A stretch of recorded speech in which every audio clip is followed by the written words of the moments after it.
만약 김 후보가 대통령이 되면 대한민국은 어떤 모습이 될까요? 오늘의 지식 라이프, 오늘은 국민의힘 대통령 후보인 김문수에 대해 소개해드리겠습니다.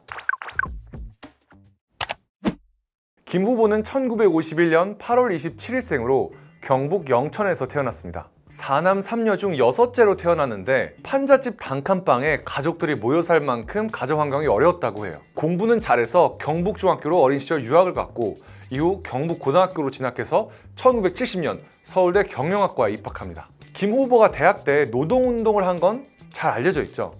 사실 고등학교 때부터 학생운동을 했습니다. 박정희 전 대통령 3선 개헌을 반대하다가 무기정학을 당했어요. 김 후보는 나중에 이렇게 얘기합니다. 박정희 전 대통령 무덤에 침을 뱉은 적도 있지만 지금은 꽃을 바친다. 철을 들고 다니까 박정희 전 대통령이 옳았다. 이런 거죠. 대학생이 돼서는 더 적극적으로 학생운동, 노동운동에 투신합니다. 김 후보는 대학에 1970년에 입학했죠. 같은 해 11월 13일 전태일 열사가 근로기준법 준수를 요구하며 분신 자살한 사건이 있었죠. 당시 김 후보는 서울대 상과대 학생들과 단식 농성을 하며 노동자 실태 조사를 요구했습니다. 또 1971년 전국 학생 시위와 1974년 민청학년 사건 등 굵직한 노동운동에 주도적으로 참여했는데 이 때문에 학교에서 2차례 제적당합니다. 김 후보는 제적 후 더 주도적으로 노동운동에 뛰어듭니다. 7년 동안 현장 노동자로 직접 일한 건데요. 1975년 청계천 피복공장 재단보조를 취직해서 처음 맡은 일은 옷에 똑딱이 단추구멍을 뚫는 일이었어요.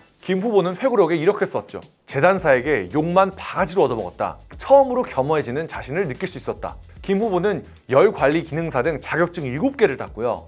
한일 도루코에서 보일러공으로 취업한 뒤 4년간 노조위원장을 맡았습니다. 이때 세진전자 노조위원장을 하던 아내 설난영 씨를 만났어요. 50 신공부가 김 후보를 삼청 교육대 입소시키려고 수배령을 내렸을 때 설씨 자취방에 숨어 있으면서 연인이 됐다고 합니다. 김 후보는 경선 토론회에서 별의 순간이 언제였냐라는 질문에 어려움 속에서 제 아내를 만난 것, 그보다 더 큰 별의 순간이 없었다고 말했습니다. 김 후보는 1980년 2월 반국가 모임을 조직했다는 혐의로 경찰에 체포됐습니다. 1985년엔 전태일 기념사업회 사무국장을 맡았는데 1986년 5.3 인천 사태를 주도한 혐의로 2년 6개월 옥살이도 했습니다. 이때 중앙정보부, 보안사령부, 남영동 대공분실에서 온갖 고문을 당했는데요. 당시 함께 노동운동을 했던 심상정 전 의원의 위치를 불라고 했지만 끝내 말하지 않고 버틴 게 노동계에서 전설처럼 남아있는 얘기입니다. 심상정 전 의원은 한 방송에서 동지로 지내던 시절의 김문수는 전설이었다.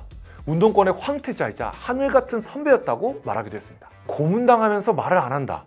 이건 운동권에서도 상상하기 어려운 일이라고 합니다. 김 후보는 회고록에 1986년 수감 당시 손발을 몸 뒤쪽으로 활처럼 묶는 이른바 족수승 고문을 당했다고 썼는데요. 인간이 이런 비인간적 가혹행위를 하고 또 당할 수 있다는 사실이 너무나 절망스러웠다. 머리를 마룻바닥에 찍어 죽어버리려고 하니 검도 투구보다 더 둔탁한 투구를 덮어 씌웠다고 했습니다. 그때부터 김문수 후보에게 원칙주의자라는 별명이 붙었습니다. 이와 관련된 또 다른 일화가 있는데요. 김 후보가 40대 중반에 대학에 복학했을 때 얘기입니다. 교수가 보니까 김 후보가 나이도 많고 외부 활동도 많아 보였대요. 그래서 수업에 꼬박꼬박 안 오셔도 됩니다 라고 했는데 김 후보가 매일 출석하고 A학점까지 받았다는 겁니다. 자, 김 후보 스타일 느껴지시나요? 이랬던 김 후보가 정치에 입문하게 됩니다. 1990년 이재호 전 의원 등 민주화 세력, 노동운동 세력과 함께 민중당을 만듭니다. 지금의 진보 정당들보다 더 왼쪽으로 치우친 소위 말해 극좌 정당이었어요. 그랬는데 1994년 김영삼 당시 민주자유당 총재 권유로 민자당에 입당하게 됩니다. 당시 노동운동의 전설로 불리는 핵심 인물이 보수정당으로 옮기자 도대체 왜? 이런 반응이 많았대요. 이에 대해선 해석이 분분합니다. 동구권 공산주의가 붕괴되는 상황에 대해 김 후보가 실망을 많이 했다라는 의견도 있고요. 원래 그냥 권력 의지가 강했다 이런 평가도 있습니다. 당시 민중당은 국회의원을 한 명도 배출하지 못했거든요. 그래서 정치의 현실을 인식하고 이적을 한 것 아니냐 이런 해석이죠. 김 후보는 보수 정당 입당 배경에 대해서 밖에서 혁명을 계속 꿈꾼다고 나라가 발전하는 것이 아니었다라고 말했습니다. 당을 옮긴 직후 김 후보는 정치적으로는 성공 가도를 달리죠. 김 후보는 1996년 제15대 총선에서 신한국당 후보로 부천시 소사구에 출마합니다. 이때 상대는 당시 김대중 총재의 최측근 박지원 의원이었어요.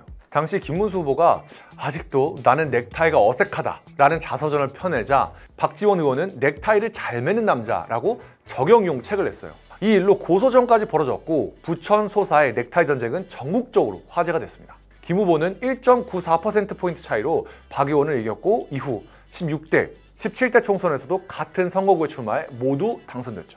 2006년엔 국회의원직을 사퇴한 뒤 경기도지사에 당선되고 2010년 연임까지 성공합니다. 3선 국회의원의 재선 경기도지사.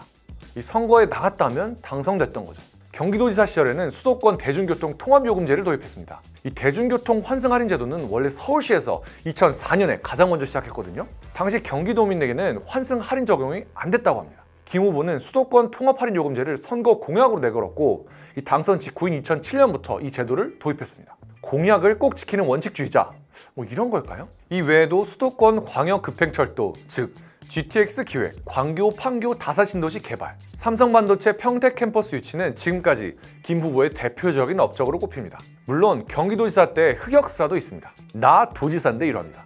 2011년 당시 김 후보는 남양주의 한 요양병원을 갔는데요. 이 행정점검 차원에서 119에 전화를 걸었는데 이 소방서 상황실 직원에게 이름이 누구야? 즉 관등성명을 대라고 요구했습니다. 측근들 얘기로는 관등성명을 대는 게 원칙이라고 김 후보가 생각했다는 겁니다. 김 후보는 경기도지사에서 물러난 후에 선거에 연이어서 고배를 마십니다. 2012년 새누리당 대선 경선에 출마했는데 박근혜 전 대통령에게 밀렸습니다.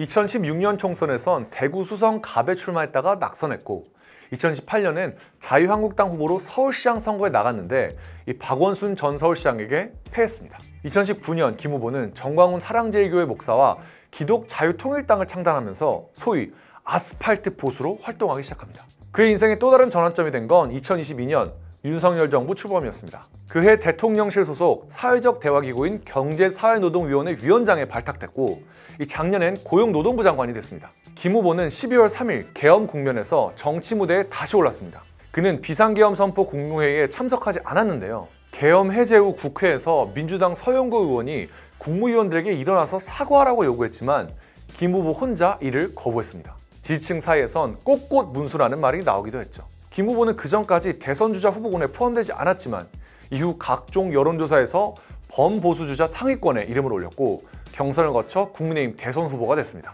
경선 직후에는 사실 당 안팎에서 한덕수 전 총리와 단일화해야 한다는 압박이 컸습니다. 이 경선 과정에서 김 후보 스스로 한 전 총리와 단일화하겠다고 여러 차례 공언했기 때문이거든요. 그런데 후보가 되고 나서 내가 국민의힘의 정당한 대통령 후보인데 강제로 끌어내려고 한다면서 이를 거부합니다. 국힘 지도부가 김 후보 선출을 취소하고 한 전 총리를 후보로 등록까지 하겠다고 했지만 결과적으로 국힘이 전 당원을 대상으로 한 ARS 조사에서 후보 변경안이 부결되면서 김문수 후보가 공식 후보로 확정됐습니다. 오늘은 김문수 국민의힘 대통령 후보에 대해 알아봤습니다. 젊은 시절 노동운동에 투신했고 극좌 정당을 창당했지만 이후 보수정당에서 3선 국회의원, 재선 경기도지사, 노동부 장관을 지낸 원칙주의자 김문수. 만약 김 후보가 대통령이 되면 대한민국은 어떤 모습이 될까요? 지금까지 오늘의 지식라이프였습니다.